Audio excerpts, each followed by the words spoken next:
Thank you so much हाजिर। अच्छा sir, इधर आपको स्टूडेंट्स जो हमें ज्वाइन कर चुके हैं उनका कमेंट्स आ रहे हैं। सर वो हमें राइट अगर कर दूंगी तो हमारे थोड़े से छोटे हो जाएंगे। ठीक है, अब सही है ना? अब हमें एक प्रॉपर पिक्चर पता चल रही है। एक सेकेंड। अस्सलाम वालेकुम to all the CSS aspirants जो इस वक्त हमें सुन रहे हैं यूट्यूब पे। जल्दी से प्लीज़ हमें कमेंट्स में बताएं कि आपको क्या हमारी आवाज़ आ रही है। We just want to make sure the audio is clear so we can go live. ठीक है, और हम अपना सेशन जो है वो आज का शुरू करते हैं। जल्दी से प्लीज़ कमेंट्स में जो है वो मुझे बताएं। अभी तक तो हमें कोई कमेंट नज़र नहीं आ रहा। जैसे ही आप लोग कमेंट में हमें बताएंगे कि मेरी आवाज़ आप तक आ रही है तो फिर इंशाल्लाह हम अपना प्रॉपर आज करंट अफेयर्स का सेशन जो है वो शुरू करते हैं। यूट्यूब पे हम लाइव तो हैं लेकिन हमें अभी कमेंट्स में नहीं पता चला। Do we have any viewers on YouTube? अभी टीम लिंक शेयर कर रही है। अच्छा, okay, link is being shared. जी जी जी, ठीक है। सो अभी हम 48 सेकंड्स पहले ही लाइव गए हैं, हम पहले लाइव नहीं थे। ठीक है जी, जो भी बच्चे इस वक्त हमें सुन रहे हैं जल्दी से बता दें। जूम पे जितनी ऑडियंस हमें सुन रही है उनको हमारी आवाज़ आ रही है? प्लीज़ माइक अनम्यूट करके जूम के जो नियर पेयर के एनरोल्ड स्टूडेंट्स हैं वो बता सकें। आ रही है आवाज़? Yes ma'am. Perfect perfect, thank you so much ji. Sir हमारी आवाज़ मैंने टेस्ट कर लिया है, यूट्यूब पे भी बिल्कुल ठीक जा रही है और हमारी आवाज़ जो है पेड स्टूडेंट्स को भी बिल्कुल ठीक आ रही है। हम इंशाल्लाह अपना सेशन शुरू करते हैं जी। So formally I welcome you all to our CSS current affairs orientation.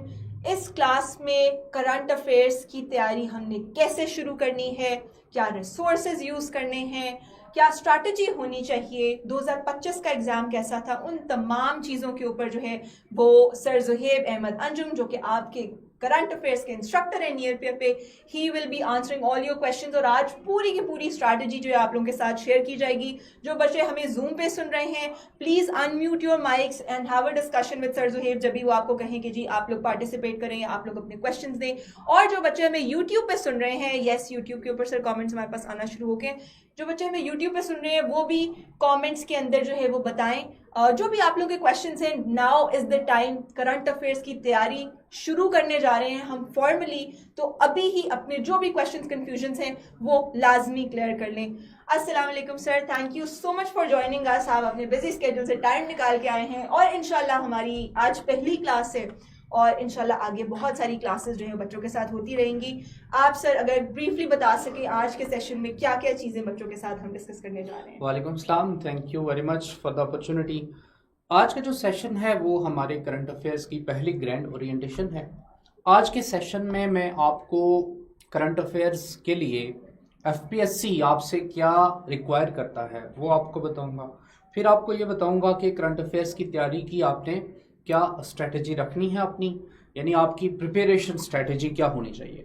फिर आपके साथ इसके सोर्सेज शेयर करूंगा कि आप तैयारी कहाँ से करें, तैयारी कैसे करें, और हम जो कोर्स ऑफर कर रहे हैं करंट अफेयर्स का नियर पेयर के ऊपर आप उसको कैसे यूटिलाइज कर सकते हैं। और 2026 में जब आप जिस कोर्स में आप इनरोल हुए हैं इसमें आपको क्या एक्सपेक्ट करना चाहिए। फिर मैं आपको बताऊंगा कि जो करंट अफेयर्स का इस वक्त आपको जिसकी आपने पेड एक्सेस ली है उसको आपने किस तरह से इस्तेमाल करना है, और CSS 2026 के लिए जो हमारे करंट अफेयर्स के जो इनरोल्ड स्टूडेंट्स होंगे उनको हम क्या क्या चीज़ें प्रोवाइड करेंगे, लाइव सेशंस होंगे और बहुत सारी चीज़ें हैं वो डिस्कस करेंगे।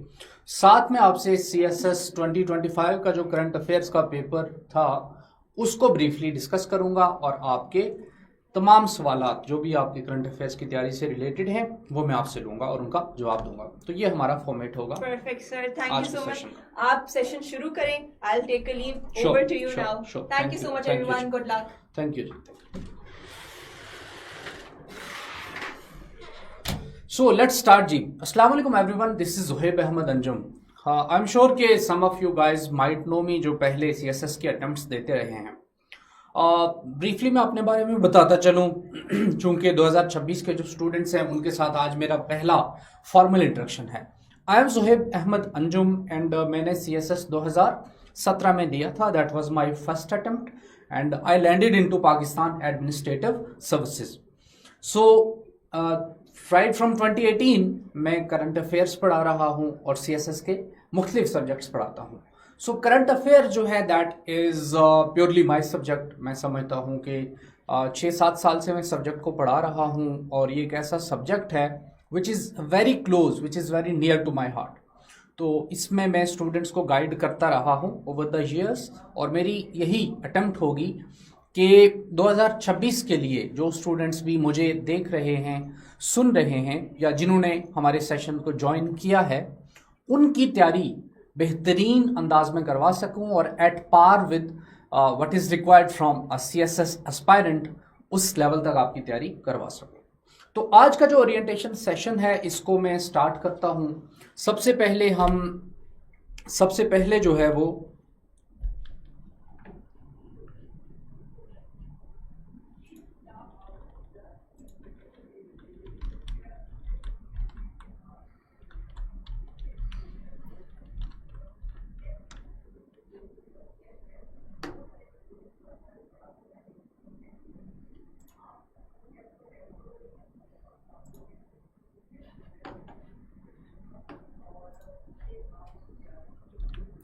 अच्छा जी, हम स्टार्ट करते हैं. सबसे पहले आज का जो एजेंडा है उसमें मैं सबसे पहले आपको बताऊंगा कि आपने करंट अफेयर्स की तैयारी किस तरह से करनी है, कहाँ से स्टार्ट करनी है, उसके रिकमेंडेड सोर्सेज क्या क्या होंगे, फिर करंट अफेयर्स जो मेरे साथ आपका जो सेशन होगा उसमें आपको क्या क्या एक्सपेक्ट करना चाहिए. ठीक है, तो सबसे पहले मैं इन सवालों का जवाब दूंगा और अपनी जो बेसिस है आज के डिस्कशन की वो सेट करूंगा और उसके बाद जो है फिर हम आगे बढ़ेंगे. सबसे पहले क्वेश्चन है how to start your current affairs preparation. अच्छा, आमतौर पे तो बाकी सब्जेक्ट्स जब आपने तैयार करने हैं तो आप स्टार्ट कहाँ से करते हैं? आप सिलेबस से स्टार्ट करते हैं. ठीक है, लेकिन करंट अफेयर्स के लिए आपने सिलेबस के ऊपर नहीं जाना. For current affairs syllabus is a big no. वजह क्या है? सिलेबस में से क्वेश्चंस कम देता है, या वजह यह है कि सिलेबस में जो एरियाज हैं, एरियाज में से क्वेश्चन देता है, लेकिन जो वहां पर कीवर्ड्स मेंशन है ना, उन कीवर्ड्स के ऊपर सवाल बहुत कम आता है, बट उन एरियाज के ऊपर सवाल जरूर आता है. सो जब हम बात करें करंट अफेयर्स की, तो करंट अफेयर्स के सिलेबस को आपने, जब आप अप्रोच करें इसके सिलेबस को देखें, तो उसको आपने सिर्फ एक जर्नल गाइडेंस के तौर के ऊपर लेना है, उससे ज्यादा नहीं. मतलब ठीक है, अगर तो कहीं पे लिखा हुआ है न्यूक्लियर नॉन प्रोलिफरेशन या इंटरनेशनल सिक्योरिटी, अगर ये टॉपिक लिखा हुआ है तो दैट मीन्स कि इंटरनेशनल सिक्योरिटी से रिलेटेड कुछ भी आपसे पूछ सकता है. अगर पाकिस्तान पॉलिटिकल अफेयर्स लिखा हुआ है तो दैट मीन्स कोई भी पाकिस्तान की पॉलिटिकल डेवलपमेंट के ऊपर आपसे वो सवाल पूछ सकता है.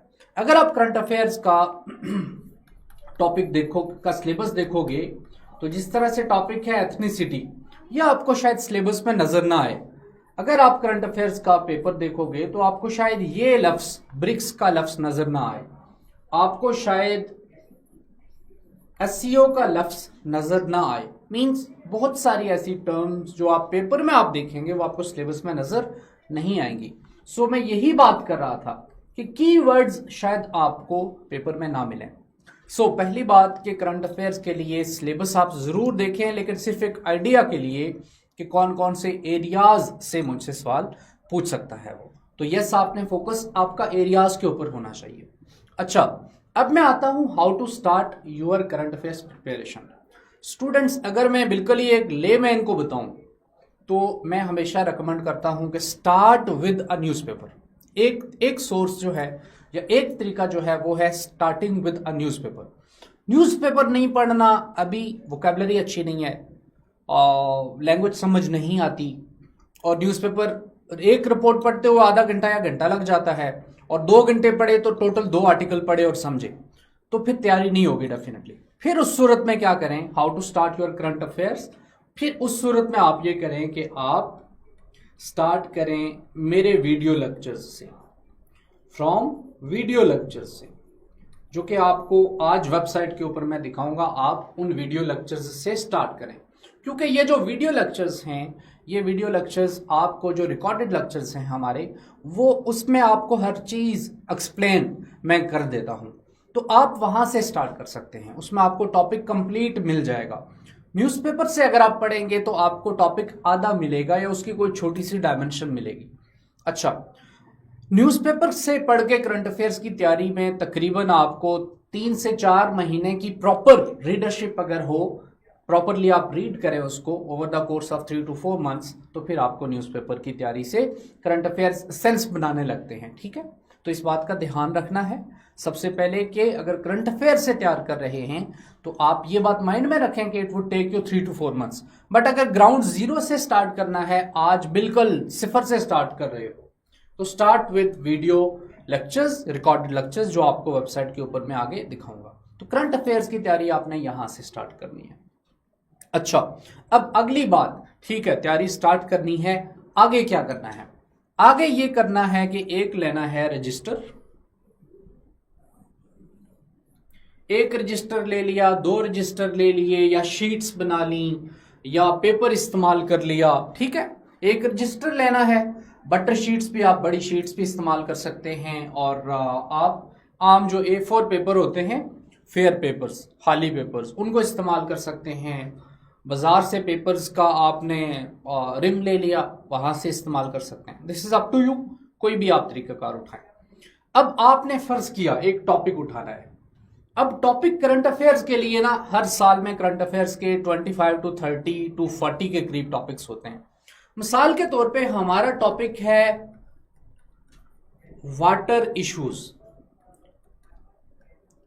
वाटर इश्यूज मिसाल के तौर पे हमारा टॉपिक है। हम CSS 2026 की तैयारी के लिए वाटर इश्यूज का टॉपिक उठा रहे हैं। ठीक है, वाटर इश्यूज से मेरी मुराद है कि पाकिस्तान, इंडिया, पाकिस्तान के अंदर, पाकिस्तान और अफगानिस्तान के वाटर इश्यूज, ये 2-3 डायमेंशन हैं। ये जो वाटर इश्यूज हैं या वाटर वॉर है between Pakistan and India and Pakistan and Afghanistan और पाकिस्तान के अपने प्रोविंसेस के दरमियान, तो बेसिकली ये वो टॉपिक है जिसमें इंडस वाटर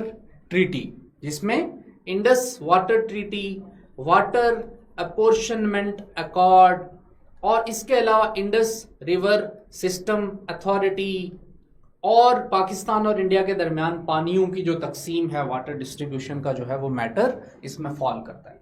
अब इस तरह से एक टॉपिक कोई आपने उठा लिया, मिसाल के तौर पे आपने जो टॉपिक उठाया वो वाटर इश्यूज है। अब वाटर इश्यूज का टॉपिक उठा के ना, सबसे पहले उसको पढ़ना आपने स्टार्ट करना होता है और उसके नोट्स बनाने होते हैं। अब मैं वही बात एक्सप्लेन कर रहा हूँ कि how to make notes for a topic. अब उसका एक तरीका ये है कि जो आसान तरीका जो है ना, जिसमें आपको ज्यादा मेहनत नहीं करनी पड़ेगी, वो है कि रिकॉर्डेड लेक्चर के ऊपर गए, रिकॉर्डेड लेक्चर सुना। अब रिकॉर्डेड लेक्चर में आपको स्लाइड भी मिलेगी। ये जो रिकॉर्डेड लेक्चर है इसमें आपको स्लाइड भी मिल रही है, यानी स्लाइड के ऊपर कंटेंट लिखा हुआ मिल रहा है, और साथ ही आपको एक्सप्लेनेशन भी मिल रही है। तो आपका तो जो सर्च करने वाला काम है ना, ऑनलाइन गूगल पे जाके या और कहीं पे जाके सर्च करने का जो काम है आपका, वो सर्च करने के जो आपकी एफर्ट है वो क्या हो जाती है, वो आपको नहीं करनी पड़ती। अब आपने क्या करना है, आपने उस वीडियो लेक्चर को उठाना है। उस वीडियो लेक्चर वो जिस भी डायमेंशन से रिलेटेड है, उसकी हेडिंग डाली अपने रजिस्टर में, टॉपिक 1 उसका ये टॉपिक है, और नीचे जो जो पॉइंट्स टीचर एक्सप्लेन करता जा रहा है, जिन जिन डायमेंशंस को एक्सप्लेन करता जा रहा है, टच अपॉन करता जा रहा है, उनको क्या करना है, उनको सुन के समझ के अपने नोट्स बनाते जाने हैं। ये वो पहला स्टेप है जहां से आपने तैयारी शुरू करनी है। अब जब आप 20 या 25 लेक्चर्स की इस तरह से तैयारी कर लें, या 40-50 लेक्चर्स आपको वेबसाइट के ऊपर आसानी से मिल जाएंगे, या 60 to 70 मिल जाएंगे, जब आप वो सारा कर लेंगे ना, तो आपकी करंट अफेयर्स की ओवरऑल बुनियाद बन जाती है। फॉर करंट अफेयर्स स्टूडेंट्स, एक बात मैं कहता हूं, करंट अफेयर्स के चक्कर में आपने, करंट अफेयर्स की सूरत में आपने शॉर्टकट के चक्कर में नहीं रहना। There are no shortcuts in current affairs. उसकी वजह यह है कि बहुत सारे लोग करंट अफेयर्स को, बहुत सारे पढ़ाने वाले टीचर्स जो हैं वो करंट अफेयर्स को 20 से 25 टॉपिक्स में तकसीम कर देते हैं और कहते हैं कि ये करंट अफेयर्स है। मैं इस आइडिया को सब्सक्राइब नहीं करता। मैं मानता हूं कि करंट अफेयर्स जो है वो एक ना खत्म होने वाला गेम है, एक ना खत्म होने वाला सब्जेक्ट है। इसको अप्रोच उसी तरह से करना चाहिए। करंट अफेयर्स आपकी overall general understanding global issues की, नेशनल इश्यूज की, पॉलिटिकल इश्यूज की, सिक्योरिटी इश्यूज की, इकोनॉमिक इश्यूज की, जियो पॉलिटिक्स की, जियो इकोनॉमिक्स की, इसके अलावा डिप्लोमेटिक अफेयर्स की, स्टेट्स के दरमियान अफेयर्स की, उनके रिलेशंस की अंडरस्टैंडिंग आपको देता है, फॉरेन पॉलिसी की अंडरस्टैंडिंग आपको देता है। सो करंट अफेयर्स आपकी ओवरऑल जो बिल्डिंग है ना वो एस्टेब्लिश करता है, जिसके ऊपर आपकी CSS खड़ी होती है। आप उसी करंट अफेयर्स को अपने हर सब्जेक्ट में इस्तेमाल कर रहे होते हैं। At each and every point, at each and every paragraph आपने आर्ग्यू करते हुए जो डिटेल्स देनी है वो डिटेल्स कहीं ना कहीं आप करंट अफेयर्स की आपकी जो अंडरस्टैंडिंग है या करंट अफेयर्स में जो आपने पढ़ा है उससे आप उठा रहे होंगे। सो दिस इज इंपॉर्टेंट कि आप करंट अफेयर्स की सूरत में शॉर्टकट के चक्कर में ना पड़े। सो इस तरह से आपने स्टार्ट करना है 20 लेक्चर्स, 25 लेक्चर्स, 30 लेक्चर्स। उसके बाद क्या करना है, उसके बाद हम आपको लाइव सेशंस भी दे रहे होंगे। जो भी लाइव सेशन में चीज कवर होती है उसको आपने सिमिलर पैटर्न के ऊपर अपने नोट्स में ऐड करते जाना है। प्रॉपरली एक रिवीजन का स्केड्यूल बनाना है, टेस्ट देने हैं, उससे आपके करंट अफेयर्स तैयार होंगे। So how to start your current affairs preparation, I hope कि आपको इसका आंसर मिल गया है। सेकेंड पॉइंट, रिकमेंडेड सोर्सेज या रिसोर्सेज। अच्छा, रिकमेंडेड सोर्सेज तो एफपीएससी बहुत कुछ रिकमेंड करता है, लेकिन फ्रेंकली स्पीकिंग जब आप सीएसएस के एग्जाम में बैठने जा रहे हैं तो आपके पास इतना वक्त नहीं होता कि आप उन सोर्सेज को कंसल्ट कर सके, इतना टाइम नहीं होता। 12 सब्जेक्ट करने होते हैं और हर सब्जेक्ट का अपना प्रेशर होता है। तो रिकमेंडेड सोर्सेज में एक बात आप माइंड में रखें, वीडियो लेक्चर्स या सेशन में मैं जो आपको टॉपिक्स करवाऊं वो, उनके अलावा मैं सिर्फ एक एडिशनल चीज कहता हूं स्टूडेंट्स को, और वो है न्यूज़पेपर। न्यूज़पेपर, अब जब न्यूज़पेपर में कहता हूं सोर्सेज में, वैसे तो सोर्सेज या रिसोर्सेज में हम आपको बहुत कुछ प्रोवाइड कर रहे होंगे, वो सारा आपने करना है। हर स्टेज के ऊपर मैं आपको बता रहा हूंगा कि कौन से आर्टिकल्स पढ़े, आर्टिकल्स आपके साथ शेयर किए जाएंगे। इसके अलावा आपको वीडियो लेक्चर्स, लाइव लेक्चर्स, वो सारा कुछ दिया जाएगा। लेकिन उसके अलावा अगर कोई रिसोर्स आप ऐसा समझते हैं या कोई सोर्स आप मानते हैं या पूछते हैं तो वो है न्यूज़पेपर। कौन सा न्यूज़पेपर? देयर आर 2 न्यूज़पेपर्स जो कि मैं रिकमेंड करता हूं। First newspaper is Dawn newspaper, जो कि हमेशा से सीएसएस के एस्पायरेंट्स, सीएसएस के क्वालिफायर्स रिकमेंड करते हैं, एफपीएससी भी रिकमेंड करता है। हाईली रिकमेंडेड न्यूज़पेपर है डॉन न्यूज़पेपर। डॉन न्यूज़पेपर को पढ़ें और रेगुलर पढ़ें, और सिर्फ करंट अफेयर्स के लिए नहीं, इसको आपने एस्से के लिए, क्रिमिनोलॉजी के लिए, सोशियोलॉजी के लिए, पॉलिटिक्स के लिए, कॉन्स्टिट्यूशनल लॉ के लिए, इंटरनेशनल रिलेशंस के लिए, पॉलिटिकल साइंस के लिए, सबके लिए पढ़ना है। सो करंट अफेयर्स जो है उसकी जो बेड रॉक है, उसकी जो फाउंडेशन है, वो आप बनाएंगे रिकॉर्डेड जो लेक्चर्स आपकी वेबसाइट के ऊपर पड़े हैं वहां से, और न्यूज़पेपर से आप क्या करेंगे, अपनी ओवरऑल अंडरस्टैंडिंग और जो इस वक्त हो रहा है उनसे आप अपने आप को अब्रिस्ट करेंगे। सो ये आपका तरीकाकार होगा, डॉन न्यूज़पेपर। और दूसरा न्यूज़पेपर है Express Tribune. So first newspaper is Dawn newspaper और second is Express Tribune. Express Tribune comes with a supplement of New York Times. इसका पर डे न्यूयॉर्क टाइम्स के बहुत सारे, there lot of articles, per day 1 article, I would just say 1 article. कोई 2 पढ़ता है तो that's fine, 1 आपने minimum पढ़ना है, और that article should be related to international politics, international security, international economy. Politics, economy और सिक्योरिटी, इन 3 से रिलेटेड अगर, या फॉरेन रिलेशंस भी कर लें आप, इनसे अगर रिलेटेड टॉपिक है तो आप उसको जरूर पढ़ें। इसके अलावा कुछ है उसको आप छोड़ दें, ठीक है। तो ये आपके सोर्सेज होने चाहिए। ये जब आप न्यूज़पेपर में कोई आर्टिकल पढ़ते हैं तो आपने क्या करना है, आपने ये करना है कि वो आर्टिकल अगर फर्ज किया आपके रजिस्टर में लिखे हुए किसी टॉपिक से मैच करता है, तो आपने फिर क्या करना है, उस आर्टिकल को क्लिप कर लेना है, उसको काट लेना है, अखबार में से उसको निकाल लेना है। अब उसमें 2 तरीके हैं, या तो उसको पढ़ के उसकी डिटेल्स निकाल के अपने रजिस्टर के ऊपर लिखें, जो कि एक बेहतर तरीका है, दूसरा तरीका यह है कि आपने उसको पढ़ा, उसको हाईलाइट कर दें, उसको अंडरलाइन कर दें, उसकी हेडिंग्स बना लें या रिवर्स आउटलाइन कर लें। रिवर्स आउटलाइन करके उसको ही पेस्ट कर दें अपने रजिस्टर में या अपने फोल्डर में या जहां पर भी आप आर्टिकल्स को रखना चाह रहे हैं। तो वो टॉपिक वाइज और सीक्वेंस वाइज आप उसको अपने नोट्स में ऐड करते हैं, वो बेहतर तरीका होता है। तो इस तरह से आपने सोर्सेज ये आपके हो गए। उसके बाद अब मैं आता हूं कि हम जो करंट अफेयर्स मैं आपको ऑफर कर रहा हूं उसमें क्या क्या शामिल है। स्टूडेंट्स, सबसे पहले तो तकरीबन 100 के करीब टॉपिक्स हैं जिनके ऊपर आपको रिकॉर्डेड लेक्चर्स मिल जाएंगे, जिसमें कि आज से 15 साल पहले तक के टॉपिक्स भी हैं, जैसा कि 2011 की अरब स्प्रिंग के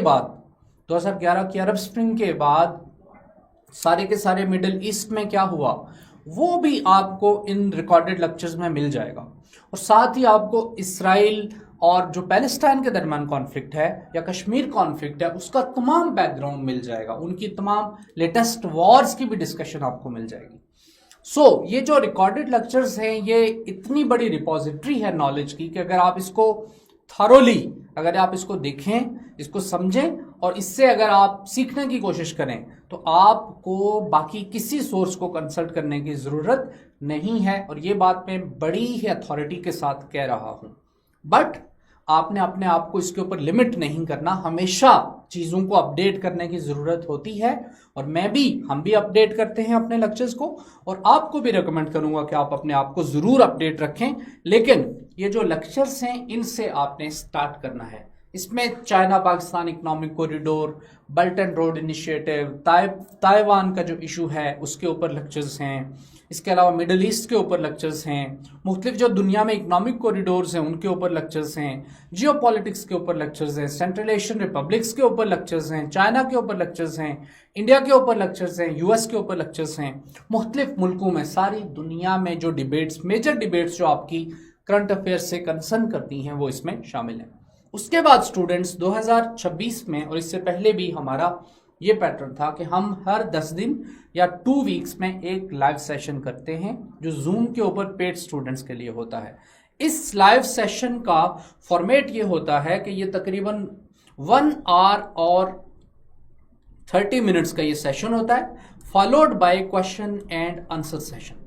उसके बाद क्वेश्चन आंसर सेशन होते हैं और इसमें हम प्रॉपरली स्लाइड्स के थ्रू स्टूडेंट्स के साथ स्लाइड्स भी शेयर करते हैं और प्रॉपरली टॉपिक कवर होता है। और जैसा कि लाइव सेशन नाम से जाहिर है, इस सेशन में ऐसा टॉपिक कवर होता है जो कि हॉट टॉपिक हो और लेटेस्ट टॉपिक हो, ठीक है, और जो आपकी सीएसएस के सिलेबस से या आपके कोर्स में, आपके पेपर में आने के चांसेस हो। इसके अलावा we have a WhatsApp classroom. WhatsApp classroom में आप अपने क्वेश्चंस को ड्रॉप कर सकते हैं। आपकी कोई भी क्यूरी है आप डायरेक्टली इंस्ट्रक्टर से पूछें।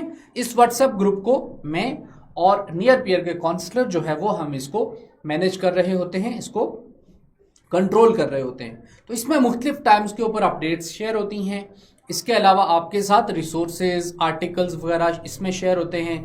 मॉक पेपर्स या मॉक जो पेपर्स मैं स्टूडेंट से लेता हूं वो मैं इसमें शेयर करता हूं। आमतौर के ऊपर स्टूडेंट्स अपने पेपर्स जो सॉल्व करते हैं वो भी इसी में शेयर करते हैं और चेक करके इवैल्यूएशन करके भी इसी में शेयर किए जाते हैं। इसके अलावा मुख्तलिफ टाइम्स के ऊपर स्टूडेंट्स के किसी टॉपिक के ऊपर कोई क्वेश्चंस होते हैं तो वो स्टूडेंट्स इस ग्रुप में शेयर करते हैं और वहां पर हम इसका आंसर करते हैं।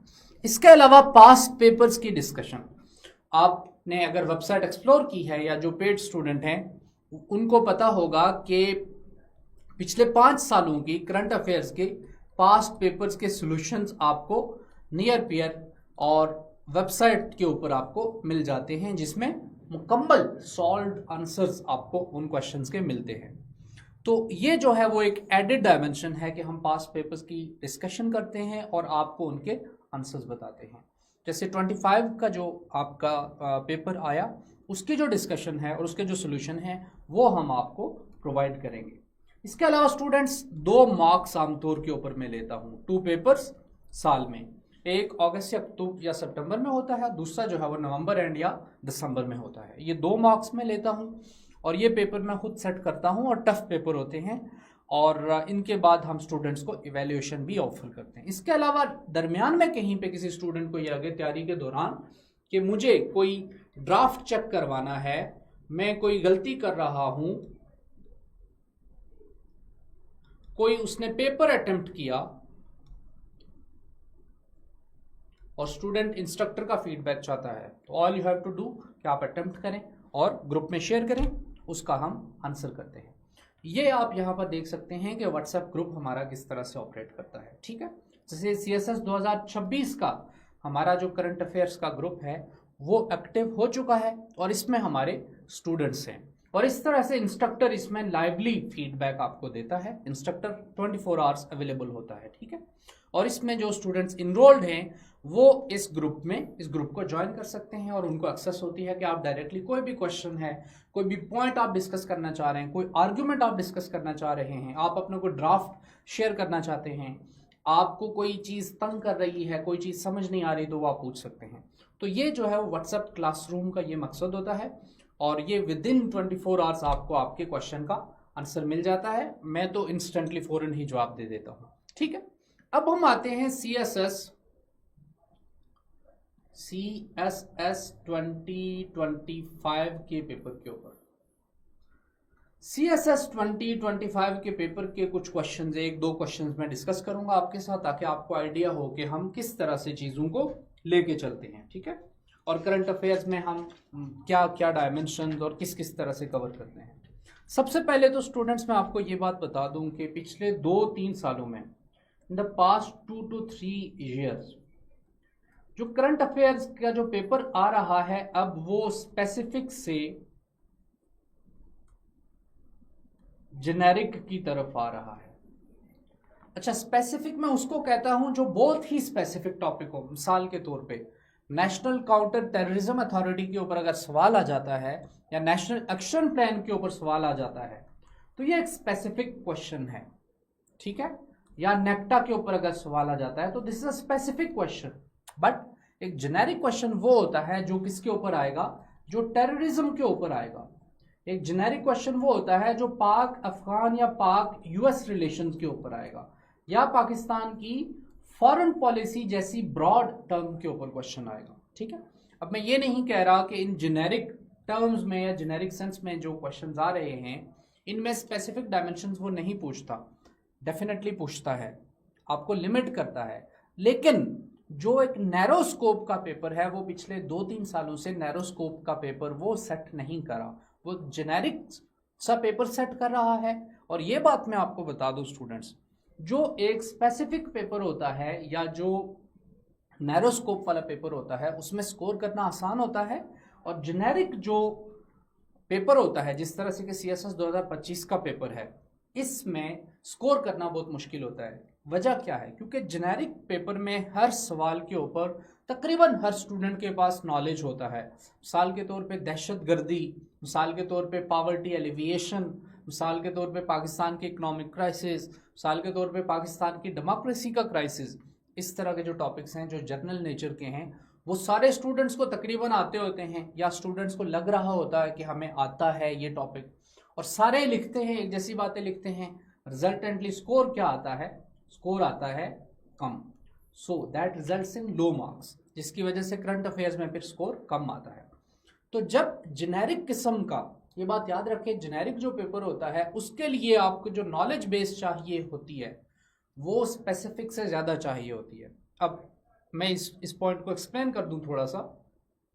मैं ये पॉइंट ड्रॉ करना चाह रहा हूँ, आपके साथ शेयर करना चाह रहा हूँ कि जेनेरिक पेपर को अटेम्प्ट करने के लिए ना आपको हर टॉपिक का पता होना चाहिए। आपको नेशनल सिक्योरिटी का भी पता होना चाहिए, आपको इकोनॉमी का भी पता होना चाहिए, आपको पॉलिटिक्स का भी पता होना चाहिए, आपको उसके सब डायमेंशंस का भी पता होना चाहिए, कश्मीर इशू का भी आपको पता होना चाहिए, बलूचिस्तान क्राइसिस का भी आपको पता होना चाहिए, कुरम के फसादात का भी आपको पता होना चाहिए। इसके अलावा जॉइंट जो भी आपके मुल्क में प्रोटेस्ट हो रहे हैं उनका पता होना चाहिए, पॉलिटिकल डेवलपमेंट्स हो रही हैं उनका पता होना चाहिए, कॉन्स्टिट्यूशनल डेवलपमेंट्स हो रही हैं उनका पता होना चाहिए। वजह, क्योंकि अगर आपने जेनेरिक पेपर में से अगर आपने स्कोर लेना है तो आपको आर्ग्यूमेंट्स के अंदर उसको थोड़ा क्वालिफाई करना पड़ता है, और क्वालिफाई होता है स्पेसिफिक इंफॉर्मेशन से, और स्पेसिफिक इंफॉर्मेशन जो जेनेरिक टॉपिक होता है उसको एक्सप्लेन करने के लिए स्पेसिफिक आर्ग्यूमेंट्स मल्टी डायमेंशनल या मल्टीपल एरियाज से निकाल के देने पड़ते हैं।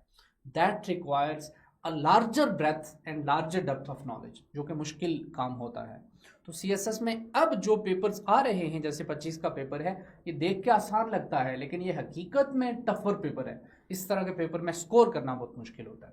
अच्छा, पहला जैसे कि क्वेश्चन था यहाँ पर जो मैं आपके साथ डिस्कस करूंगा, पूछता है what do you know about ethnicity in Pakistan. आप पाकिस्तान में एथनिसिटी के बारे में क्या जानते हैं? ठीक है, अच्छा सबसे पहले हम इसको टैकल कर लेते हैं। 20 नंबर का ये सवाल है।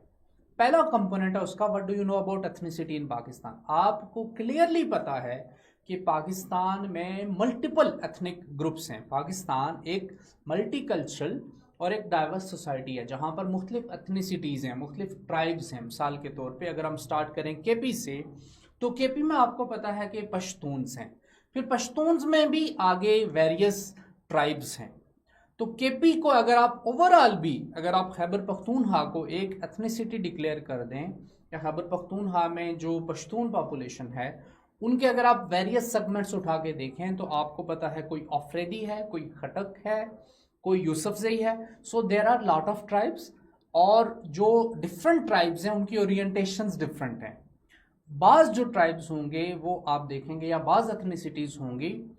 अब अगेन इसमें ये बात आपने माइंड में रखनी है कि बाज़ प्रो फेडरेशन होंगे, यानी उनका टिल्ट आइडिया ऑफ पाकिस्तान की तरफ, ओवरऑल जो पाकिस्तान की what I should say overall जो पाकिस्तान का आइडिया है उसकी तरफ ज़्यादा होगा। And there would be some ethnicities, there would be some groups जो कि स्टेट के खिलाफ उठ खड़े होंगे। मिसाल के तौर पे वज़ीरिस्तान में आपको पता है कि मसूद और वज़ीर गवर्नमेंट ऑफ पाकिस्तान या पाकिस्तान के स्टेट के खिलाफ उठ खड़े हुए। So within one province there would be some tribes जो कि स्टेट के फेवर में होंगे, जो ज़्यादा शायद फोर्थ कमिंग हों, ज़्यादा लिबरल हों, और बाज़ ग्रुप्स या बाज़ एथनिसिटीज़ होंगी जो कि लेस फोर्थ कमिंग होंगी या जो क्लोज्ड सोसाइटीज़ होंगी। जो KP की बात, अगर उसके बाद आप देखें बलूचिस्तान में, तो बलूचिस्तान भी एथनिकली डाइवर्स है। बलूचिस्तान में आपको बलोच ट्राइब्स मिलेंगे, फिर वहाँ पे आपको पश्तून्स भी मिलेंगे, और फिर बाहर के सेटलर्स भी मिलेंगे। इसके अलावा बलूचिस्तान में मल्टीपल एथनिसिटीज़ हैं। अगर हम पंजाब की बात करें तो पंजाब में आपको 3-4 मेजर बेल्ट्स मिलते हैं। अगर हम नॉर्थ पंजाब की बात करें तो पुठवार का रंग मिलता है या पुठवार की एथनिसिटी मिलती है, वो डिफरेंट है सेंट्रल पंजाब की जो एथनिसिटीज़ हैं उनसे। इसके अलावा साउथ पंजाब या सराइकी जो बेल्ट है वो कम्प्लीटली एक डिफरेंट एथनिसिटी है। अब पाकिस्तान में जो एथनिसिटीज़ हैं, आप इसको ये बात याद रखें कि अगर आप इसको सिर्फ प्रोविंसेस के ऊपर ही डिवाइड कर दें, पंजाब, बलूचिस्तान, सिंध और KP, तो ये एक बहुत ही सिंपल डिवाइड है, सिंपल डिवीजन है। अब इसके अंदर आप फर्दर अगर डाइसेक्ट करके देखें तो अगर हम पंजाब की बात करें तो पंजाब में आपको फिर मल्टीपल एथनिसिटीज़ मिलेंगे। अराई मिलेंगे, आपको राजे मिलेंगे, चौधरी मिलेंगे, अवान मिलेंगे। सो ट्राइब की बेसिस के ऊपर पंजाब में भी उसी तरह से आपको फर्दर सेक्ट्स मिलेंगी, फर्दर ट्राइब्स मिलेंगे, फर्दर कास्ट्स मिलेंगी, फर्दर ग्रुप्स मिलेंगे। ठीक, तो एथनिक बेसिस के ऊपर पाकिस्तान एक हाईली कॉम्प्लेक्स और हाईली एक डिवाइडेड या डाइवर्स कहना चाहिए, डाइवर्स सोसाइटी है। सो पाकिस्तान में एथनिसिटी की जो डिबेट है वो फ्रॉम द वेरी बिगिनिंग यहाँ पे एग्जिस्ट करती है। अब एक और बात अगर हम देखें, पाकिस्तान में एथनिसिटीज़ का जो आइडिया है ना, उसके साथ 3-4 चीज़ें मिक्स होती हैं। एक तो यहाँ पर रिलीजन में, चूंकि आपको पता है कि रिलीजन भी अलोंग सेक्ट्स डिवाइडेड है, तो एक तो जो कौमियत है आपकी या जो आपका कबीला है वो एलिमेंट है। दूसरा जो इसमें एलिमेंट आता है वो आता है आपके मज़हब का, और मज़हब में आपकी सेक्ट कौन सी है। मिसाल के तौर पे आपको पता है कि शिया और सुन्नी का मसला पाकिस्तान का एक बहुत बड़ा मसला है। फिर रिलीजन का एक और एडिड डायमेंशन आ जाता है, जैसा कि इस्लाम और क्रिश्चियनिटी या इस्लाम और हिंदुइज्म है। इसके अलावा फिर रीजनल डिफरेंसेस आ जाते हैं। मिसाल के तौर पे पंजाब में मैंने आपको कहा मुल्तान वाला बहावलपुर वाले को नहीं मानेगा और बहावलपुर वाला मुल्तान वाले को नहीं मानेगा। दोनों के दरमियान साउथ पंजाब का सेंटर कौन है, या साउथ पंजाब सेक्रेटेरिएट या साउथ पंजाब प्रोविंस का कैपिटल कौन सा होना चाहिए, इसको लेकर डिफरेंसेस हैं। इस तरह से provincial differences, ethnic differences, tribal differences, linguistic differences, इसके अलावा कास्ट और सेक्ट के डिफरेंसेस, ये सारे मिलकर ना पाकिस्तान की जो एथनिसिटी की डिवाइड है ना उसको बहुत ही कॉम्प्लेक्स कर दे रहे हैं। और ये सिर्फ पाकिस्तान में नहीं है, सारी दुनिया में इस तरह से होता है, बट हमारी सोसाइटी बहुत ही ज़्यादा एथनिकली डाइवर्स है। फिर अगर हम बात करें कश्मीर की, आज़ाद कश्मीर की, आज़ाद कश्मीर में भी मल्टीपल एथनिसिटीज़ हैं। इसी तरह से गिलगित में अगर हम बात करें वहाँ पर मल्टीपल एथनिसिटीज़ हैं। अब आगे जो बात करता है, do you think it's emergence as a serious threat to national integration of Pakistan. अब ये वो पॉइंट है जहां से कि आपका, इससे पहले तो जनरली जो डायमेंशन है ना, जनरली जो सिचुएशन है वो आपने हाईलाइट कर दी। क्या इसका आंसर आप यस या नो में करेंगे? मैं अगर बात करूंगा तो मैं यस की बात करूंगा। यस, इट्स इमरजेंस, इसकी जो इमरजेंस है एथनिसिटी की, वो पाकिस्तान की नेशनल इंटीग्रिटी के लिए थ्रेट है। मिसाल के तौर पर मैं कुछ एग्जांपल्स के साथ बात करूंगा। पाकिस्तान में पश्तून तहफ़्फ़ुज़ मूवमेंट, ठीक है, इसके अलावा सिंध में जीएस सिंध, कौमी महाज, बलूचिस्तान में बीएलए, बीएलएफ, एजेके में एनएसएफ या एजेके लिबरेशन फ्रंट। पंजाब में अगर हम बात करें तो साउथ पंजाब तहरीक, साउथ पंजाब के जो सूबे की तहरीक थी। इसके अलावा अगर हम बात करें सिंध की, हमने बात कर ली,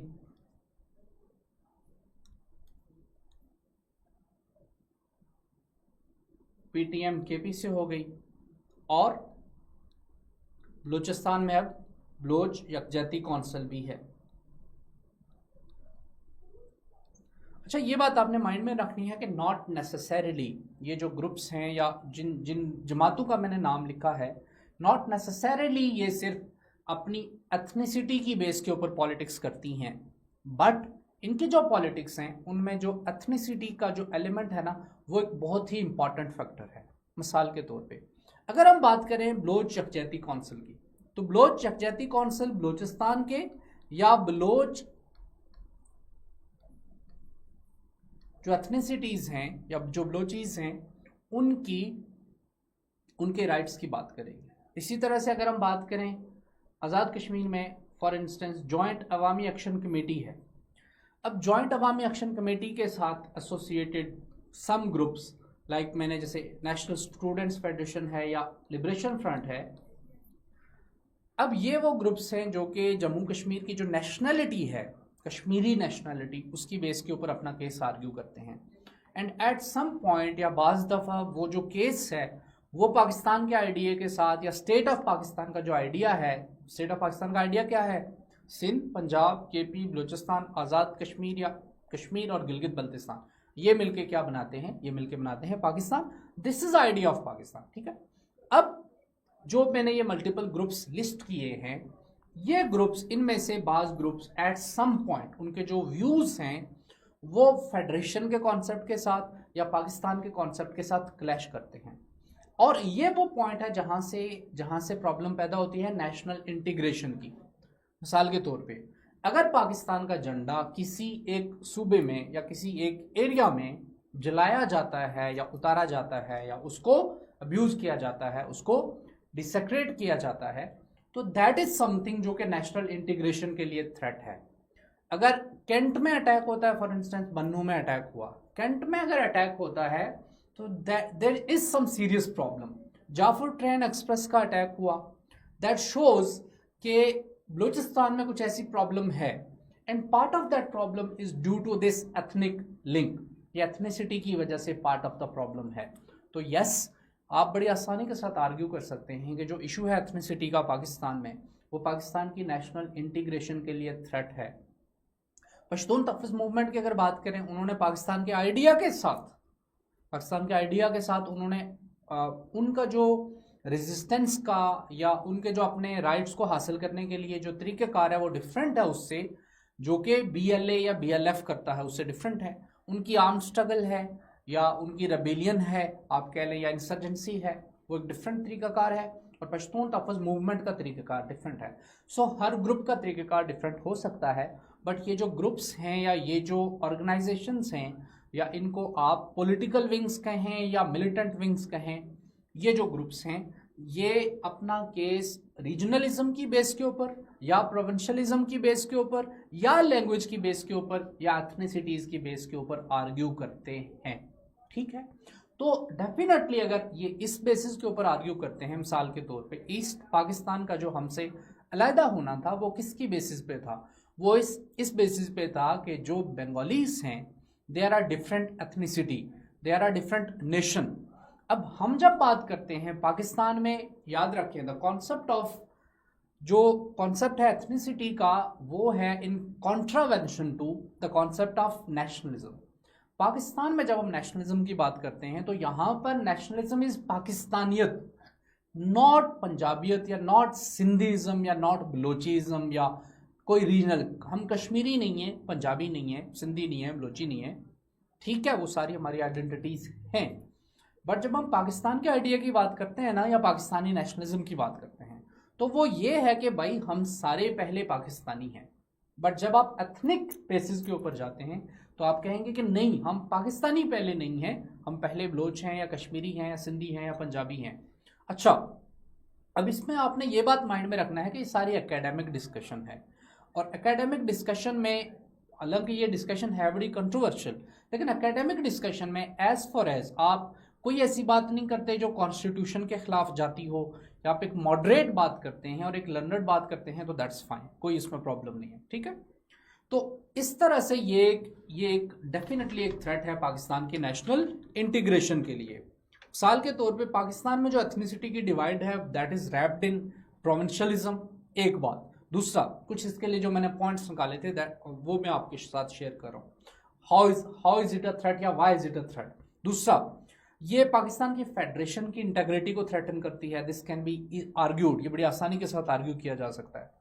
प्रोविंसेस जो है ना या प्रोविंशियल डीरेलमेंट की तरफ ये ले जाता है। मिसाल के तौर पे बलूचिस्तान इस वक्त इंतहाई मुश्किल हालात से गुजर रहा है, केपी मुश्किल हालात से गुजर रहा है और उसमें एक मेजर फैक्टर जो है ना वो एथनिसिटी है और उनके मुश्किल में गुजरने की वजह से पाकिस्तान की नेशनल इंटेग्रिटी चैलेंज हो रही है। मिसाल के तौर पे अगर बलूचिस्तान में people from Punjab are being killed, आप ये तो नहीं कहेंगे ना कि पाकिस्तान में सब सुकून से चल रहा है, तो आप ये कहेंगे कि पाकिस्तान में प्रॉब्लम्स हैं, तो हम वही बात करें। अच्छा, इसके अलावा आपके चाइना पाकिस्तान इकोनॉमिक कॉरिडोर के प्रोजेक्ट्स हैं, द्यामीर बादशाह डैम है, आपके बलूचिस्तान में गैस पाइपलाइंस के प्रोजेक्ट्स हैं, रेकोडिक के प्रोजेक्ट्स हैं। इसके अलावा भी प्राइम मिनिस्टर ने कहा कि मदनियात जो है वो AJK और गिलगित में हैं, उनसे हम कर्जा उतार सकते हैं। उसके ऊपर फिर काफ़ी सारी कंट्रोवर्सी हुई, ट्रोलिंग हुई, सारा कुछ।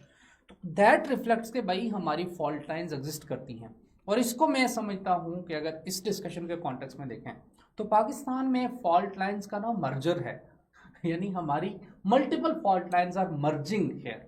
वो जो मैं बात कर रहा था सेक्टेरियनिज्म की, जो मैं बात कर रहा था ट्राइबल लाइनेजेस की, जो मैं बात कर रहा था प्रोविंशियल एंड रीजनल डिफरेंसेस की, कल्चरल डिफरेंसेस की, लिंग्विस्टिक डिफरेंसेस की, all of these add up to make our ethnic differences. उसकी वजह से हमारे एथनिक डिफरेंसेस बहुत ही मल्टी डायमेंशनल किस्म के हैं। तो ये मैं आर्ग्यू कर रहा था। चोलिस्तान का आपका कनाल्स का इशू है। अब ये बेसिकली ना प्रोविंसेस पिट हुए हैं एक दूसरे के अगेंस्ट, सिंध और पंजाब, अपर स्ट्रीम और लोअर स्ट्रीम या अपर रिपेरियन और लोअर रिपेरियन एक दूसरे के खिलाफ पिट हुए हैं। पॉलिटिकल पार्टीज पिट हुई हैं। सिंधी कार्ड जिसको कहा जाता है या पंजाब कार्ड कह सकते हैं आप, सिंध की तरफ से अगर आप बात करें तो वो कार्ड्स खेले जा रहे हैं और वो कार्ड्स प्रोविंशियलिज्म के और एथनिसिटी के हैं। इसके अलावा NFC अवार्ड के ऊपर बातें हो रही हैं। बलूचिस्तान NFC अवार्ड को क्रिटिसाइज कर रहा है। बलूचिस्तान की तरफ से कुछ आवाज़ें उठ रही हैं कि NFC अवार्ड को दोबारा से रीनेगोशिएट किया जाए। हालांकि अगर आप फैक्ट्स देखें तो आपको कोई और पिक्चर मिलेगी। CPEC के प्रोजेक्ट्स आर बीइंग हिट, जिसकी वजह से CPEC अब उस तरह से, जैसे हम कहते थे ना गेम चेंजर है या फ्लैगशिप प्रोजेक्ट है, उसकी भी प्रोग्रेस स्लो डाउन का शिकार है। वाटर इश्यूज़ हैं, सिंध कह रहा है काउंसिल ऑफ कॉमन इंटरेस्ट में ले जाए, नहीं जा रहे। सेपरेटिज्म का इशू है, टेररिज्म का इशू है, मिलिटेंसी का इशू है, वायलेंस है, सेक्टेरियन फिशर्स हैं और प्रोविंशियल डिस्कॉर्ड है. So all of these points, all of these arguments आप लिख सकते हैं इसके जवाब में कि do you think that emergence of ethnicity poses a threat to national integration? Yes it does. ये मैंने 10-12 आर्ग्यूमेंट्स लिखे हैं, आपके साथ ब्रीफली डिस्कस किए हैं. उसके बाद आगे पूछ रहा है कि suggest recommendations to deal with it. कुछ रिकमेंडेशन बहुत सारी हो सकती हैं. फॉर इंस्टेंस आपने कैनाल का इशू अगर हाईलाइट किया है तो bring that to council of common interest. Council of common interest में ऐसे मैटर्स डिस्कस होते हैं जिनके ऊपर डिस्प्यूट्स हों. तो आपकी ethnicity, if ethnicity is a basis of division या उसकी वजह से डिस्प्यूट्स हो रहे हैं तो उनको सीसीआई में सेटल करें. एनएफसी अवार्ड है मिसाल के तौर पे, अगर NFC award is to be renegotiated तो वो कहाँ पे, वो नेशनल डायलॉग के थ्रू या नेशनल लेवल के ऊपर कंसेंसस के थ्रू होना चाहिए. ग्रैंड नेशनल डायलॉग आप कंडक्ट करें. इसके अलावा रॉयल्टी के इश्यूज को सेटल करें बलूचिस्तान के साथ, जीबी के साथ, एजेके के साथ और जो बाकी पेरिफेरी के ऊपर प्रोविंसेस हैं उनके साथ. Narrative building is very important. हम ये जो बेसिकली जो आप देखते हैं ना कि फ्रिंजेस निकल रही हैं या मुख्तलिफ जो रीजनल नैरेटिव्स हैं वो हमारे नेशनल नैरेटिव को के ऊपर सुपरसीड कर रहे हैं या हमारे नेशनल नैरेटिव को एक धचका लग रहा है. वजह क्या है? वजह ये है कि हम बेसिकली जो नैरेटिव बिल्डिंग की जंग है ना उसको हार रहे हैं. सोशल मीडिया है, फ्रीली बहुत सारे लोग अपनी वॉइसेस को एयर कर रहे हैं जिसकी वजह से जो नेशनल नैरेटिव है पाकिस्तान का वो इम्पैक्ट हो रहा है. और जो हमारी नेशनल या फेडरेशन की तरफ से जो मीडिया चैनल्स हैं या नैरेटिव को प्रोपेगेट करने के जो टूल्स हैं उनकी तरफ पब्लिक में डिसइंटरेस्ट पाया जाता है, डिसट्रस्ट पाया जाता है. लोग नहीं सुनना चाहते, अच्छी बात भी हो फिर भी लोग उसको ट्रस्ट की नज़र से नहीं देखते. तो ये कुछ प्रॉब्लम्स हैं. ठीक है. अच्छा, फिर नैरेटिव बिल्डिंग के अलावा deradicalisation, deweaponisation, demilitarisation, ये जो मेरे पुराने स्टूडेंट्स हैं अगर आप में से कोई हैं तो दे नो कि ये बेसिकली जो DDR स्ट्रेटेजी है basically it's a strategy to counter terrorism but that can equally be applied to counter the issues of ethnicity in Pakistan. ठीक हो गया जी. अच्छा, इसके अलावा और भी क्वेश्चंस थे काफ़ी सारे but since we have shortage of time तो मैं एक तक ही इसको लिमिट करूंगा. अच्छा जी, ये स्टूडेंट्स अगर आप देखें तो CSS 2026 के लिए जो MPT है नियर पीयर जो है ना वो फ्री मॉक सीरीज ला रहा है उन तमाम स्टूडेंट्स के लिए कि जो MPT की तैयारी करना चाह रहे हैं. इसके लिए अब आप देखें, इसका शेड्यूल आप देख सकते हैं. 19 अप्रैल से लेकर ये 23 अप्रैल तक होगा और इसमें 4-5 दिन में अगर आपने तैयारी करनी है तो इसमें मुख्तलिफ एरियाज कवर्ड हो रहे हैं. इसके लिए आपको क्या करना है, सिर्फ ये जो सेशन है ना इस सेशन के नीचे आप क्या करना है, फ्री MPT आप कमेंट कर दें. ठीक है, तो आपको हमारी टीम कांटेक्ट करके इसके लिए रजिस्टर कर लेगी. अच्छा मौका है, आपको प्रॉपरली तैयार हुए हुए स्टैंडर्ड टेस्ट मिल जाएंगे, उनमें इनरोल हों, तैयारी करें, टेस्ट दें, आपकी अपनी तैयारी को सीमेंट करें. इसको इनरोल करने के लिए आपने क्या करना है, ये जो है वो हमारे काउंसलर का नंबर है. ठीक है, ये जो वीडियो है इसके कमेंट्स में भी आप कर दें, ये कमेंट करते हैं फ्री MPT और ये जो हमारा काउंसलर है इसको भी आप कांटेक्ट करें और इसको कांटेक्ट करके आप अपने आप को रजिस्टर करवा सकते हैं. इसके अलावा आज का जो सेशन है जो हमारा करंट अफेयर्स का सेशन है इसमें इनरोल होने के लिए, नियर पेयर के बाकी कोर्सेज में इनरोल होने के लिए भी आपने कांटेक्ट जो है आपका कांटेक्ट पर्सन का नंबर ये है, मैं रिपीट कर देता हूँ 0311 144 734 ये नंबर है. इसके ऊपर आप राब्ता करके आप जो है आप अपने आप को रजिस्टर कर सकते हैं.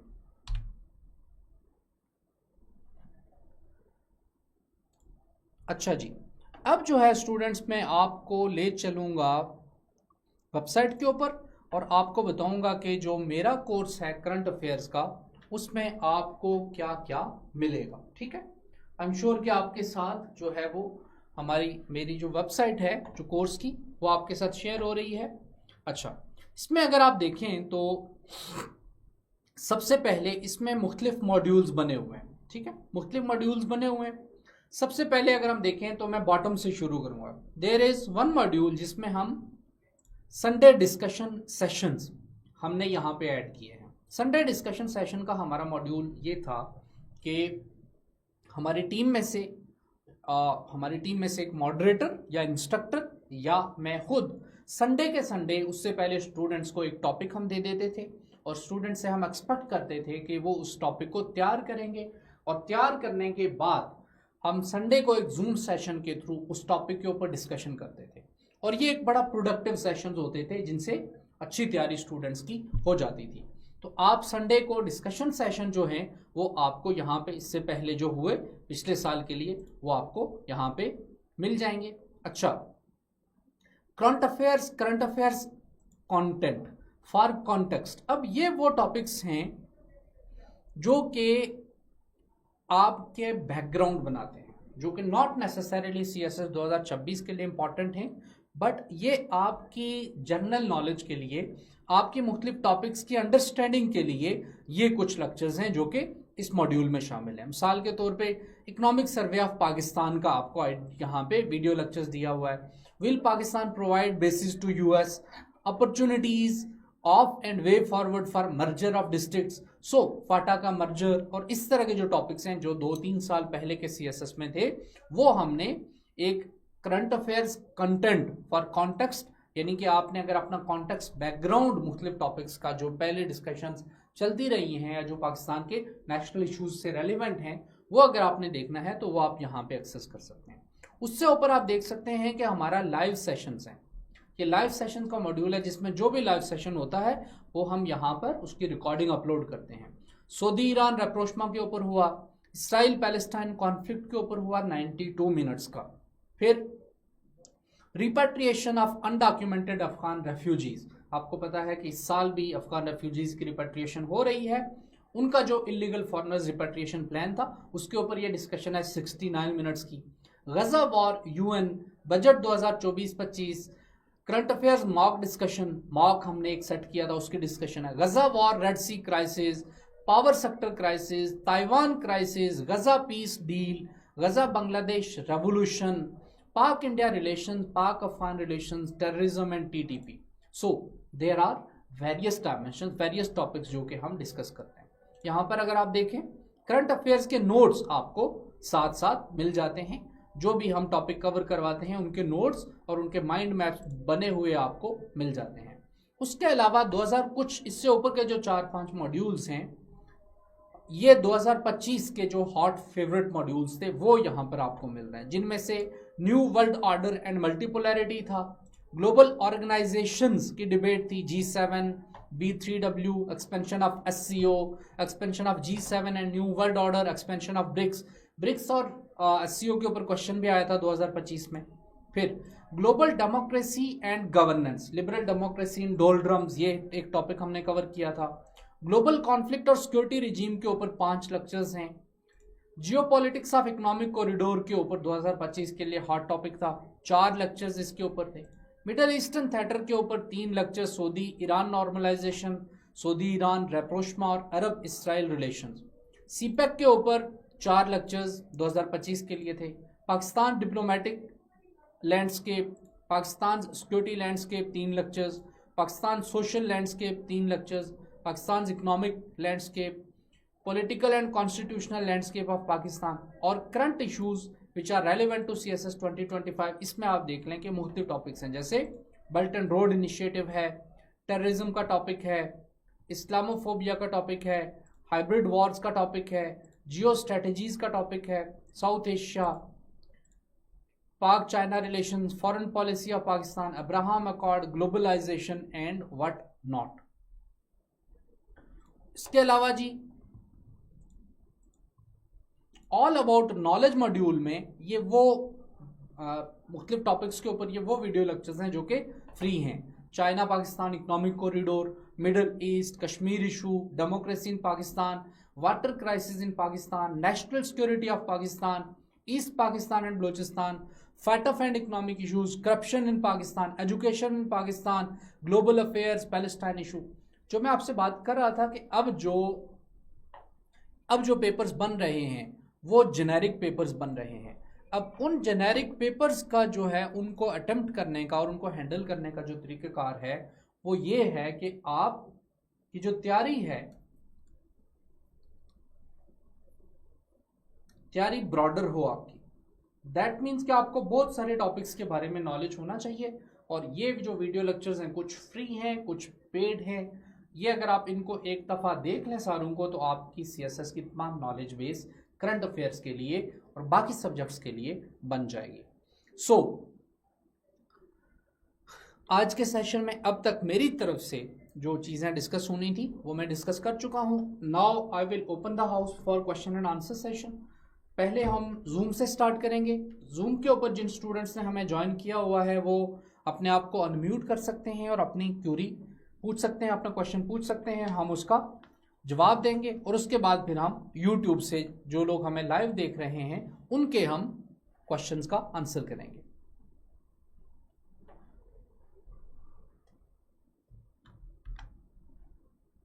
अस्सलाम वालेकुम सर। वालेकुम सलाम। सर एक्चुअली मैं सीएसएस एस्पायरेंट नहीं हूँ, मैं एसपीएससी जो सिविल के कमीशन एग्जाम्स होते हैं सर, मैं उसकी प्रिपरेशन कर रही हूँ। ओके तो सर उसमें भी हमारे जो है सब्जेक्ट्स आते हैं जो कंपलसरी होते हैं, वो हमारे सेम ही होते हैं। एक होता है हमारा करंट अफेयर्स। तो आप मुझे मतलब मेरे एग्जाम्स अभी होने वाले हैं मई के अंदर, तो आप उस हिसाब से मतलब मुझे कोई टॉपिक्स वगैरह जो मतलब आपके हिसाब से एक्सपेक्टेड हो वो आप मुझे थोड़ा उनके बारे में गाइड कीजिएगा। वैसे तो मेरी तैयारी चल रही है। इस वक्त जो हॉट टॉपिक्स हैं उनमें यूक्रेन वॉर है, यूएस की फॉरेन पॉलिसी है, यूएस की इमिग्रेशन पॉलिसी है, यूएस की ट्रेड वॉर है, ताइवान इशू है। और पाकिस्तान के हिसाब से अगर हम बात करें तो अफ़गान रेफ्यूजीज़ के साथ उनकी जो रिपेट्रिएशन है वो, पाक अफ़गान रिलेशंस, पाक इंडिया रिलेशंस। इसके अलावा पाकिस्तान में जो वाटर क्राइसिस का टॉपिक है, ये 6-8 टॉपिक्स बहुत ही इंपॉर्टेंट है, ये आपको करने चाहिए हर सूरत में। सर आप ऐसे से रिलेटेड भी बता सकते हैं, मतलब नहीं, वो हमारा वो भी सब्जेक्ट है ना उसमें। जी आज इस सेशन में तो नहीं, फिर किसी से अगर आप इनरोल्ड हैं तो आप करंट अफेयर्स के ग्रुप में पूछ लीजिएगा, मैं आपको गाइड करता हूँ। Okay sir, thank you. Okay जी, और कोई क्वेश्चन फ्रॉम स्टूडेंट्स जो जिन्होंने हमें जूम के ऊपर ज्वाइन किया हुआ है, प्लीज़।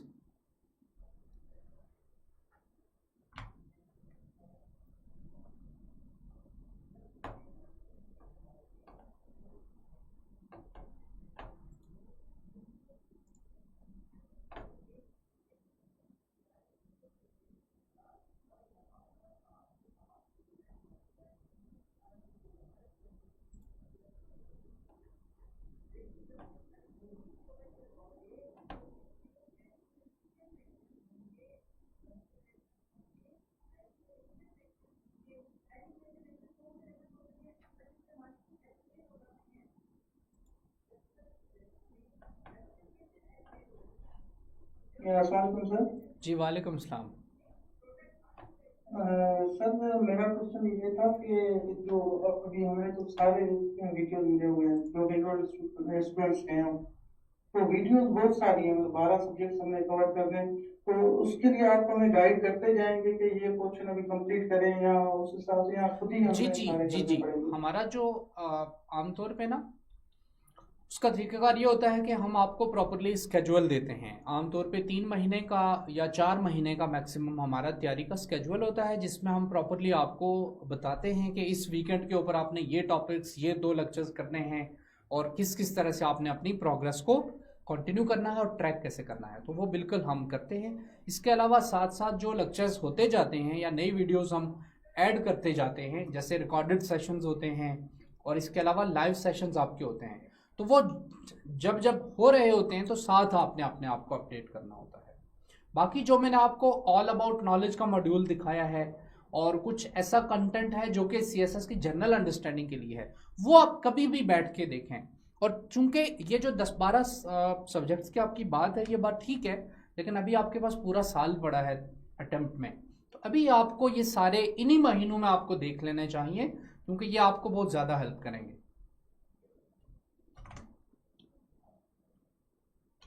और कोई question? Thank you sir. No problem जी। और कोई क्वेश्चन जी किसी का?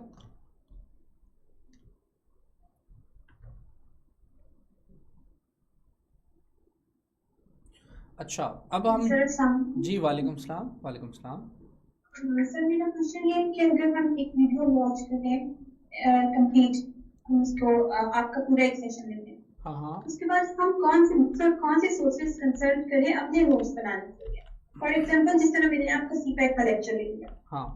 अब वो लेने के बाद मेरे पास इतना डाटा है इंटरनेट पर अवेलेबल कि मुझे समझ नहीं आती कि मैं नोट्स में क्या इनकलकेट करूं और क्या नहीं करूं। सीपैक के ऊपर आपने सीपैक जैसे टॉपिक के ऊपर कुछ नहीं करना, इस तरह के टॉपिक्स हम कवर करवा देते हैं, आपको उनको बॉदर करने की भी ज़रूरत नहीं है। If you are a paid student तो आपको खुद से कुछ पढ़ने की ज़रूरत नहीं है सीपैक के ऊपर। हाँ, न्यूज़पेपर में जब भी कोई रिपोर्ट आए तो उसको पढ़ लें, वो भी आपको निकाल के लिखने की उसकी ज़रूरत नहीं है, क्योंकि वो अक्सर 2 महीने या 3 महीने या 6 महीने में हम जो अपडेट्स करते हैं उसमें तमाम इम्पॉर्टेंट चीज़ें हम बता देते हैं। तो आपको अलग से कुछ आई डोंट थिंक कि आपको करने की ज़रूरत है। हाँ, अगर आप करना चाहती हैं तो ये बात याद रखें, जनरली 4 से 5 आर्टिकल्स आपने किसी भी टॉपिक के करने होते हैं। 4 से 5 आर्टिकल्स जो अच्छे सोर्सेज के हों, मिसाल के तौर पे डॉन का है, एक्सप्रेस ट्रिब्यून का है, फॉर इंस्टेंस पिलडैट का एक आर्टिकल आपको मिल जाता है, एक आपको इकोनॉमिस्ट का मिल जाता है, एक आपको फॉरेन अफेयर्स का मिल जाता है। तो 4-5 आर्टिकल्स आर गुड इनफ। और अगर तो आपने उस टॉपिक की बेसिक अंडरस्टैंडिंग हासिल करनी है ना, मिसाल के तौर पे चाइना पाकिस्तान इकोनॉमिक कॉरिडोर के प्रोजेक्ट्स कौन से हैं, तो वो आपको मेरे लेक्चर से मिल जाएगी बहुत थारोली और डिटेल में। और अगर आपने ऑनलाइन फर्ज की आप पढ़ रहे हैं तो फिर आप प्लानिंग कमीशन की वेबसाइट से या सीपैक अथॉरिटी की वेबसाइट से सारी डिटेल्स उठा सकते हैं।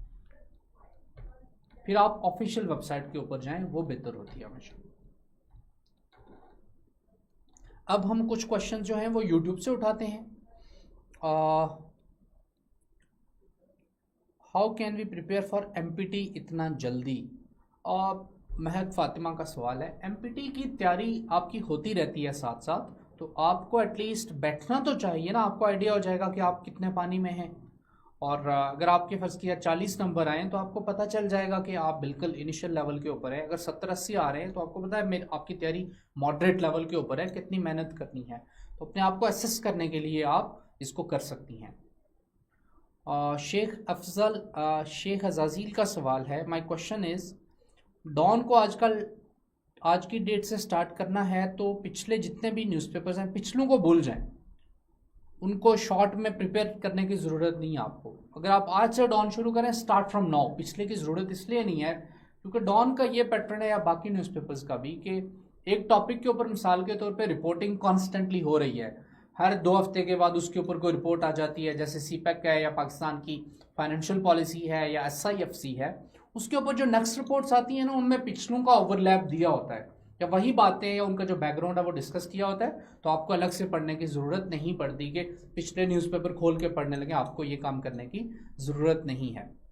How many articles should we read in a day? Well this depends कि आपकी रीडिंग स्पीड कैसी है। मेरे ख्याल में न्यूज़पेपर को 1.5 आवर तक देना चाहिए, 1 आवर से 1.5 आवर, 2 आवर्स भी दे सकते हैं, उनमें आप जितना पढ़ सकें दैट्स ओके। आप 8-10 आर्टिकल्स भी पढ़ सकते हैं, 20 भी पढ़ सकते हैं, 30 भी पढ़ सकते हैं। डिपेंड्स ऑन कि आपका पर्पज़ क्या है। अगर तो आप आर्टिकल को पढ़ के आप लिख शिख नहीं रहे और उससे नोट्स नहीं बना रहे, फिर तो आप 25 आर्टिकल 20 आर्टिकल भी आसानी के साथ पढ़ सकते हैं, 10 आर्टिकल्स भी पढ़ सकते हैं। अगर आप उनको इन्फॉर्मेशन को सिर्फ प्रोसेस कर रहे हैं, इंटरनलाइज कर रहे हैं, तो फिर 8-10 आर्टिकल्स आर इनफ। इकोनॉमिस्ट पढ़ना ज़रूरी है? नहीं जी, इकोनॉमिस्ट पढ़ना ज़रूरी नहीं है, ज़रूरी पढ़ना कुछ भी नहीं है। डॉन न्यूज़पेपर आप पढ़ें, पाकिस्तान के लिए बेहतर है, और आप एक्सप्रेस ट्रिब्यून पढ़ सकते हैं। इंटरनेशनल आप अगर आपने कोई पढ़ना है तो आप पढ़ लें, बहुत सारे इकोनॉमिस्ट है, लोग कहते हैं कि पढ़ें, लेकिन इकोनॉमिस्ट का उसका जो थोड़ा सा उनकी जो ओरिएंटेशन है वो डिफरेंट है। वो इकोनॉमिक इश्यूज़ के ऊपर एक अच्छा सोर्स है, और वो भी ग्लोबल इकोनॉमी के ऊपर। और ग्लोबल इकोनॉमी के ऊपर आपको कोई क्वेश्चन कभी नहीं पूछेगा, आपको पाकिस्तान की इकोनॉमी के ऊपर पूछेगा, और वो आप पाकिस्तान के न्यूज़पेपर की इन्फॉर्मेशन के ऊपर रिलाई करें, दैट्स इनफ। इंटरनेशनल जो आपने अगर पढ़ना है तो मैं न्यूयॉर्क टाइम्स का ऑलरेडी बता चुका हूँ कि डेली 1 या 2 आर्टिकल्स आप पढ़ लें। Can we find solved answers on how to write for these exams? Yes जी, आपको तो यू गाइज नो कि आर्टिफिशियल इंटेलिजेंस के सॉफ्टवेयर अवेलेबल हैं, तो आपको आसानी के साथ वहाँ से आंसर मिल सकते हैं इन तमाम सवालों के।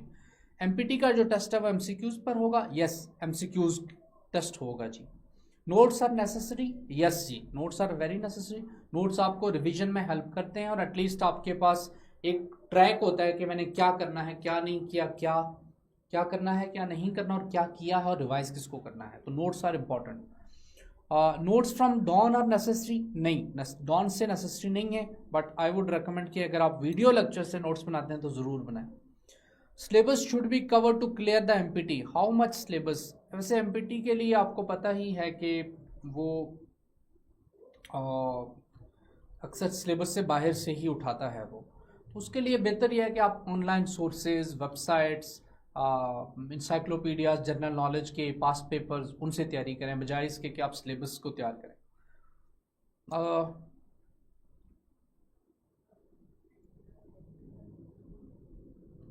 आर्टिकल से नोट्स मेकिंग कैसे करें फॉर बिगिनर्स। बिगिनर्स के लिए आर्टिकल से नोट्स मेकिंग एक तरीकाकार है रिवर्स आउटलाइनिंग का, वो ज़रा आज उसको सर्च करें तो आपको पता चल जाएगा किस तरह से करना है। तरीकाकार ये होता है कि आप एक पैराग्राफ पढ़ते हैं, उसके लिए कोई आप एक हेडिंग सोचते हैं कि ये इस पैराग्राफ की हेडिंग है, तो वो आउटलाइन का फॉर्मेट बना लेते हैं बेसिकली आप आर्टिकल से, ठीक है। उस तरह से आप एक आर्टिकल को पढ़ के उसकी आउटलाइन बना लिया करें, उससे आपको इन्फॉर्मेशन रिटेन हो जाती है। जब आप दोबारा आर्टिकल देखते हैं, जब आप दोबारा आउटलाइन देखते हैं तो आपको आइडिया हो जाता है कि हाँ इस आर्टिकल में ये बातें की गई हैं। तो इस तरह से आप नोट्स बना सकते हैं। एक और तरीका ये है कि आप आर्टिकल के जो पॉइंट्स हैं, जो की पॉइंट्स हैं, उनको हाईलाइट कर लें और उसके बाद उनको समराइज करके लिख दें, जिस तरह आप समरी लिखते हैं। How many hours are enough for study in a day. I think again this is a very personal experience, हर बंदे का डिफरेंट है, but for CSS I think if you are reading something about, if you are preparing for something about 8 hours, तो I think that's a good average। तो but बाज़ लोग 10 hours 12 hours भी पढ़ते हैं, तो that's a very good average। 12 hours is a very good average। तो अगर आप 10 या 12 hours पढ़ रहे हैं तो that is I think the best duration या best number of hours जो कि आप डेली पढ़ सकते हैं। 8 hours अगर अच्छी क्वालिटी के हों तो 8 hours are enough। How many hours are enough for शरीफ का सर टाइमिंग शाम की नहीं हो सकती, एमपीटी की सुबह 10 बजे है। वेल आई थिंक कि आप काउंसलर से कांटेक्ट कर लें, वो आपको बता देंगे, टाइमिंग मे बी एडजस्टेबल हो, वो आपको गाइड कर देंगे। ठीक है जी, I think we have had enough questions, so we would call this session off. I hope कि आज का सेशन आपके लिए हेल्पफुल था and I look forward to have you guys in my current affairs session. And I hope कि next जो हमारा interaction होगा that would be on a Zoom session with our paid students in our WhatsApp classroom. Thank you very much. Thank you so much, sir.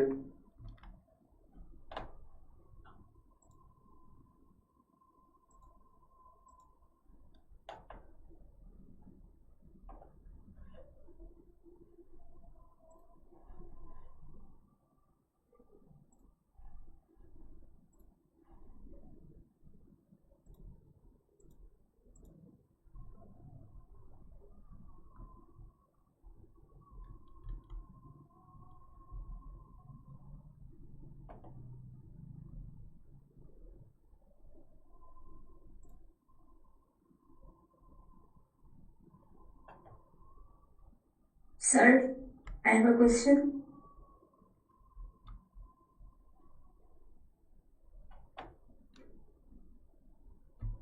Sir, Yes.